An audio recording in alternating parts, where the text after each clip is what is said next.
तो फटाफट करते हैं थर्ड में, dy dx प्लस का y upon x is equal to x square. तो यहां पे यार कंपेयर करें dy dx plus P y is equal to Q से, तो y का जो कोफिशिएंट है यहाँ पे 1 अपॉन एक्स है, क्योंकि y के साथ क्या है 1, तो p यहाँ पे हो गया 1 अपॉन एक्स और q हो गया यहाँ पे एक्स स्क्वायर। लिख लिया करो राइट साइड वाला एक्स स्क्वायर। अब हमें क्या निकालना होता है IF, तो IF का फॉर्मूला है e की power integration of p dx, तो e की पावर 1 अपॉन एक्स dx। अब 1 अपॉन एक्स का इंटीग्रेशन अगर आपको याद हो तो वो log x होता है। क्या होता है? log x होता है कि नहीं होता है?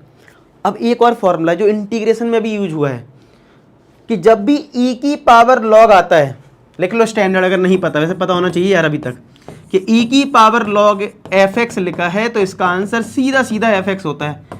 इंटीग्रेशन में मिसलेनियस एक्सरसाइज में 2-3 क्वेश्चन थे ऐसे इस प्रॉपर्टी पे, अगर आपने किया हो मिसलेनियस, तो e की पावर log में आंसर ये सिर्फ होता है x, ये जो fx होता है वही आंसर होता है। तो इसका मतलब IF हमारा सिर्फ x आया। अब हमारा सॉल्यूशन क्या होता है, उसका फॉर्मूला मैंने क्या लिखवाया था, y into I F equal to integration of q into I F into D X plus C.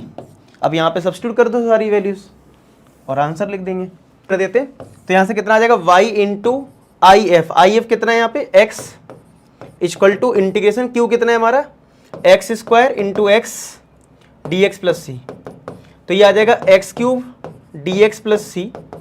इसका इंटीग्रेशन हो जाएगा एक्स की power 4 upon 4 plus C, X Y और ये वाई एक्स एक ही बात है, एक्स से डिवाइड कर दो तो एक्स की पावर 4 अपॉन 4 इंटू एक्स, मतलब नीचे चला गया, और सी अपॉन एक्स। तो यहाँ पे आंसर आ जाएगा वाई इक्वल टू एक्स की पावर 3 अपॉन 4 सी एक्स की पावर -1। आप यहाँ छोड़ दीजिए, बुक में देख लेते हैं क्या दे रखा है। बुक में दे रखा है एक्स वाई एक्स की पावर 4, ये दे रखा है आंसर। अब मैंने आपको बहुत बार बोला, अगर आपने मुझसे पूरी पढ़ाई करी है, इंटीग्रेशन हो चाहे डिफरेंशिएशन हो, खासकर इंटीग्रेशन, बुक में कभी बड़े होशियार बनेंगे, सिर्फ y इक्वल टू लिखेंगे, ठीक है, कभी ऐसे लिख देंगे। पहला क्वेश्चन था पूरा y इक्वल टू लिखा, दूसरे में भी लिखा, तीसरे में ऐसे लिख दिया।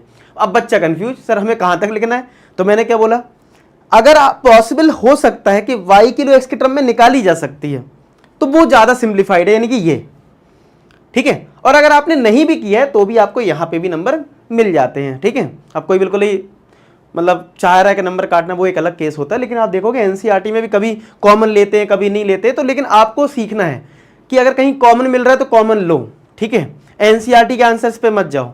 अब आप कहोगे सर एनसीईआरटी तो हमारे लिए ब्रह्मास्त्र है, वही मेन, ऐसा नहीं। आप खुद देखो, रियलाइज करो ना चीज़ों को।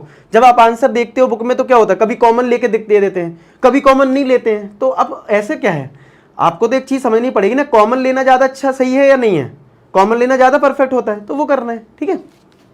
तो यहाँ पे कंफ्यूज मत हो आप अपना, अगर ये आंसर लिखोगे तब भी फुल मार्क्स और यहाँ भी लिख दोगे तब भी मिल जाएंगे सब्जेक्टिव क्वेश्चंस में। ऑब्जेक्टिव में तो फिर वो आपको देखना होगा कौन